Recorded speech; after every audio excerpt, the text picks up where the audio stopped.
don't understand Republicans. What does it say about them if they oust Liz Cheney from leadership for telling the truth about the election? Look,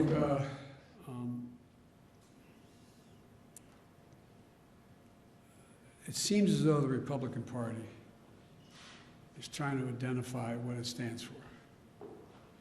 And they're in the midst of a significant sort of mini revolution going on in the Republican Party. I've been a Democrat for a long time. We've gone through periods where we've had internal fights and disagreements. I don't ever remember any like this. And so, as one of you said, and I'm not embarrassed by identifying them, as one of you said on national television last night, we badly need a Republican Party. We need a two-party system. It's not healthy to have a one-party system. And I think the Republicans are further away from trying to figure out who they are and what they stand for than I thought they would be at this point. Mitch McConnell said that he is 100% focused on stopping this administration. You've spoken about your relationship with him in the past. Do you still think you can work with him when he says things like that? Look, he said that in our last administration, Barack, he was going to stop everything. And I was able to get a lot done with him.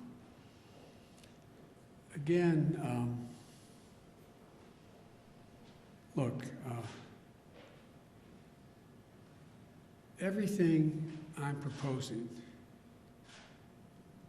that be done to generate economic growth, employment, and put us in a position where we can outcompete any other country in the world with research and development and moving ahead, I pay for. We talk about how this is going to cost so much money, I'm not paying for it. The bottom line is this. My Republican friends had no problem voting to pass a tax proposal that expires in 2025 that cost $2 trillion. None of it paid for. Increased the deficit by $2 trillion. Gave the overwhelming percentage of those tax breaks to people who didn't need it. The top 1/10 of 1%. They didn't need it. And it was argued that what it would do is generate this great economic surge and growth. It would increase productivity. It would pay for itself. It would generate a sense of growth in America we hadn't seen ever before. Well, everyone from the Heritage Foundation on has pointed out hadn't done that. Hadn't done that. Now I come along, and the proposals that I'm suggesting are tried and true things like when you rebuild bridges, things get better. When you rebuild highways, when you don't have to, airports, ports, it all matters. It increases productivity. And the programs that relate to people are programs that are the things that also generate economic growth. And I view them as, for example, tax cuts for middle class, upper middle class, and working class people. And so you eliminate a few of just have the super wealthy begin to pay their fair share. For example, you have, I think it's 35 or 30 corporations didn't pay a single solitary penny last year in the Fortune 500 companies. They made $400 billion. They paid no taxes. How can that make any sense?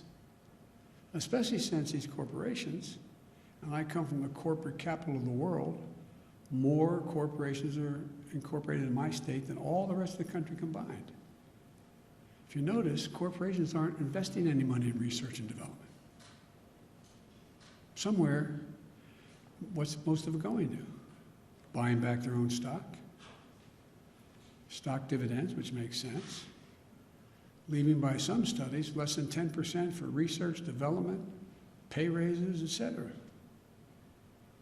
Used to be that not too long ago, for example, during the Bush administration, the tax rate for the very wealthy making well over millions of dollars was 39.6%.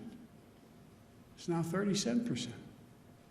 Just raised it back to what it was before. It raises enough money from that savings to put every single person in community college who wants to go. Now, what's going to grow America more? What's going to help you and your security more? The super wealthy having to pay 3.9% less tax, or have an entire generation of Americans having associate degrees. That's why all the economists, even on Wall Street, are pointing out, guess what? It grows the economy, benefits everybody, hurts nobody. But now it's talk to the Wall Street Journal, let's talk about it as a welfare program. It's about growth.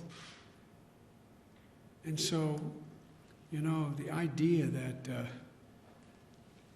it's just amazing. I mean, corporate taxes, they were 36%. Our administration, last administration, said we should lower it. We suggested it be lowered to 28%. Well, it's got lowered to 20%, or 21%. Show me something that's benefited. What's happened? Show me where the growth is. What's it being invested in? Yes.